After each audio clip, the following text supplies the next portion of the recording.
This lesson describes the basic philosophy that will help you understand how and why we practice yoga. Most modern yoga practices are based on a single text that was written about 800 years ago by a person named Patanjali. It's called the Yoga Sutras of Patanjali. The word sutra means thread and is the most basic component of fabric. Here it's used to define something that is a single stream of logic that runs through the entirety of the instructions. Sutras are helpful because they're concise, which makes them easier to memorize and accurately pass down, but more apt to today's practitioner, it allows for individual interpretation. And the concept of individual interpretation itself is woven into the philosophy. Throughout the philosophy of the Yoga Sutras, it's clearly stated that each individual experience is unique and needs to be navigated uniquely. So the sutras are very helpful in their format for the practice because of the individual interpretation. One of the key concepts that's stated in the sutras is that the root cause of human suffering is ignorance of the true self. So because we forget who we are, we suffer. The word is avidya, and it means ignorance of the true self. It is stated that it is the origin of all painful affliction, that it is the source of all other causes of pain. This is one of the sutras. The sutras are these short statements, and this is the fourth one of the second chapter. And as we go through the lesson, you're welcome to pause the video at any point and look at the individual translation and interpretation, which can be very interesting. So avidya, ignorance of the true self, is the field of origin for all of the other causes of pain. And then it's defined further what this ignorance of the true self is, that it's misidentifying the impermanence, impurity, and pain of the non-self as the eternal, pure, happy self. So we're mistaking, basically, our thoughts for our real self, is what that is saying. So harmful actions also are based on ignorance of the true self. So it was just established in the previous slides that suffering comes from ignorance of the true self, why we experience pain. The reason that we cause pain, the reason that we inflict pain is the same thing. We forget who we are, and that is the source of both harmful action and of all human suffering. And that is stated and defined in this sutra as well, that the truth is that actions that cause harm are based on ignorance of the true self. So if it's established that we experience pain because of ignorance of the true self, and that we inflict pain because of ignorance of the true self, it follows that the solution is to know the true self. And that is what the practice is about, is to reveal the essential nature of the individual, which in this worldview that this philosophy came from, the essential nature of the individual is said to be identical to the essential nature of all individuals and of the universe itself. So the practice is about shifting identity from basically the temporary identity of the thought body to the more permanent, lasting, durable identity of the true self. The word yogash refers to the practices that move one toward that understanding of that union. And the word yoga itself, the root word, means union between. So it's about unifying one's identity with reality, with the true self. The sutras begin simply by stating that now is the precise instruction of yoga. And this is a very meaningful sutra. It can be seen as an introduction to the sutras, but it also states the entirety of the practice, that the whole practice is about focusing on the now, that instructs union. It's then stated that we experience yoga when we still the mind. So the whole technique of the practice is about stabilizing, is about holding the mind still so that we can see the true self as is stated in the next sutra. It's through stabilizing the mind that we see the true self.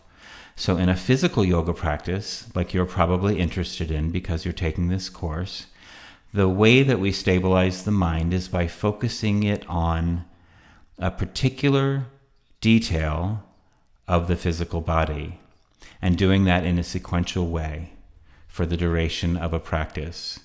So when we stabilize the mind, then we identify with our true self. But when the mind is moving, we identify with the thoughts, with our mind's activities. So it's often compared to a body of water with a rippling surface, like you see here, that because it's moving, you can't see what's below it, what its essential nature is. And that's what is happening with the mind. Because the mind is moving, we can't see what the essential nature of the mind and the self is. So the intention of this course is that when you practice, when you get on your mat, you understand what specifically it is that makes the work a yoga practice. Because without this understanding and without this instruction, it can simply be physical exercise. And while yoga postures can be a very beneficial and healthful type of physical exercise, that's really only a fraction of the benefit that it has to offer. So what makes it yoga is this thing called abhyasa, is trying to stabilize the mind. Abhyasa refers to both the fact that it's a repeated practice, we're doing it throughout our practice, over and over, but it also refers to the effort of the mind to find its base self, its unmodified condition of purity. The sutra where that's stated is 113, where it's stated that practice is effort toward stability. So this is the thing that makes the physical practice a yoga practice. You're trying to stabilize the mind. And in a asana practice, which is only one of the ways that you can practice yoga, the thing that we're focusing the mind upon is some detail about the body. So in the image that you see here, it would take focus to keep the knees straight, otherwise they would bend, or to keep the shoulders aligned, or to keep the face calm. Those things, keeping the knee straight and keeping the face calm, as you see in this pose, come into play when we look at the definition for asana, which is the word for yoga pose that comes later in the sutras. Physically, a yoga pose, according to Patanjali, is a posture that is simultaneously yielding and unyielding. That is something that you're letting go of and something you're holding firm. So yielding being letting go and unyielding being holding firm. So in the image you just saw, keeping the legs straight is an example of something that's unyielding, and keeping the face soft is an example of something that is yielding, that is letting go. So physically, that is what a yoga pose is, that you have these simultaneous qualities of yielding and unyielding, which are called sthira and sukha in Sanskrit, which is the language of the sutras. However, it's stated further, the mental aspects of asana, that when we do that physical thing of basically working and letting go at the same time, we have an opportunity to have a mental shift where we experience the infinite. This is fundamental to the practice of asana, is that we take these two opposites, work and letting go, and we put them in the same space in the mind. And by doing that, we experience something completely different from either. We start to get glimpses of the true self. We do this focus, this cognition, cognitively blending these two qualities that are physically happening in the body. And because of that, we get all of the mental benefit of yoga, that identity shift. So this is what the practice really is. So here you see a posture that physically is a yoga pose. It's stable, so that's the unyielding, because you're lying on the stable floor. And then it's yielding, it's letting go. The face is soft, the breath is easy. The same is happening here. So physically, both of these poses satisfy the requirements for what is asana. But remember that next sutra states that the real benefit comes in the mind when we're cognitively blending those two things of effort and release. So it's not purely physical. In the postures that you just saw, you can be thinking about anything and still have these simultaneous qualities of yielding and unyielding. But we're not really getting the full benefit unless we're focusing on those qualities.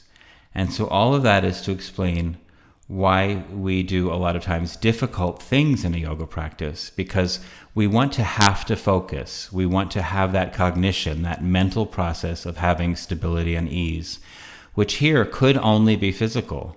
But when we do something really difficult, like you see in this posture, holding a block out in front of you with your elbows straight while keeping the face soft and the breath easy, really we can only do these things if we're paying attention. And that really, remember, is the practice. The practice is attempting to still the mind by focusing it. And that is a broad definition of Patanjali's practice, is the attempt to still the mind by focusing it. When we use asana, yoga poses, as the thing that we're focusing on, what is stated is that we do something that has letting go and holding firm at the same time happening, and we do it in such a way that we are focusing on those things simultaneously. And then in the next sutra, it's stated that from that, one is no longer afflicted by pairs of opposites.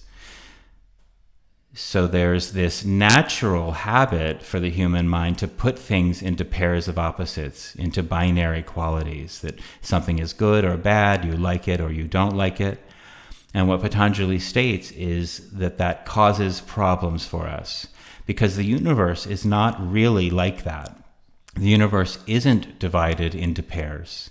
It's a useful habit and ability and tool for the mind to be able to do it, to put things into binary pairs, but it causes a problem because we start to identify ourselves and the world as this binary thing, which it isn't. More on that later, but back to abhyasa, that practice being effort toward stability. There seems to be a contradiction here, that the broad definition of practice is to be the effort of holding still, but then the yoga pose definition is that it's something that we try to hold still and let go of at the same time. So if practice is, or if a yoga pose is a physical yoga pose that is holding still and letting go, why is practice defined as effort toward steadiness and ease? Well, that is because the natural inclination of the mind is to move. So we experience yoga when we still the mind, then we identify with our true selves. At other times, we identify with the movements of the mind. Human beings seek to know who they are, and we suffer when we create an identity that shifts all the time. And so if your identity is based on your thoughts, then your identity is constantly shifting. So when we are able to hold the mind still, we start to see who we are beyond our thoughts. So this is identification versus experience. Our thoughts are simply experience. It's what's happening in that moment or any moment, but it's not who you are. When we base our identity on the moving mind, it is an unstable identity, and that is the source of our ailments. Remember that ignorance of the true self is the field of origin for all of the other afflictions, and that it's also why we inflict pain. But when we identify with the moving mind, we're not identifying with something that is in line with nature. The reality of the universe, we've learned more and more through quantum physics, is that it is simultaneously sukha and sthira. It is simultaneously expanding and contracting. It is simultaneously stable and unstable. So when we identify with this simultaneously duality, then we're identifying with something that actually doesn't change. To experience simultaneous sthira and sukha, we start with the stability, sthira, since that is what we are lacking when we're in this state of identifying with our thought self, which is our natural inclination. Reality is both stable and unstable simultaneously. So identity that's based on cognitively experiencing simultaneous duality is actually stable. And that is what we do in asana when we focus on working and letting go at the same time. Then we're able to shift our identity from that of the unstable one that's based on thoughts and replace that with a durable identity that's based on the experience of stability and ease. So we start to use the mind as a tool to navigate experience, but we know that that ultimately is not who we are. And we remember who we are. We find the true self. We're no longer afflicted by ignorance of the true self. And in yoga poses, we do that by simultaneously focusing on working and letting go in the body at the same time. And that, in a nutshell, is the philosophy of yoga practice that will help you navigate your physical practice in a yoga class on your yoga mat.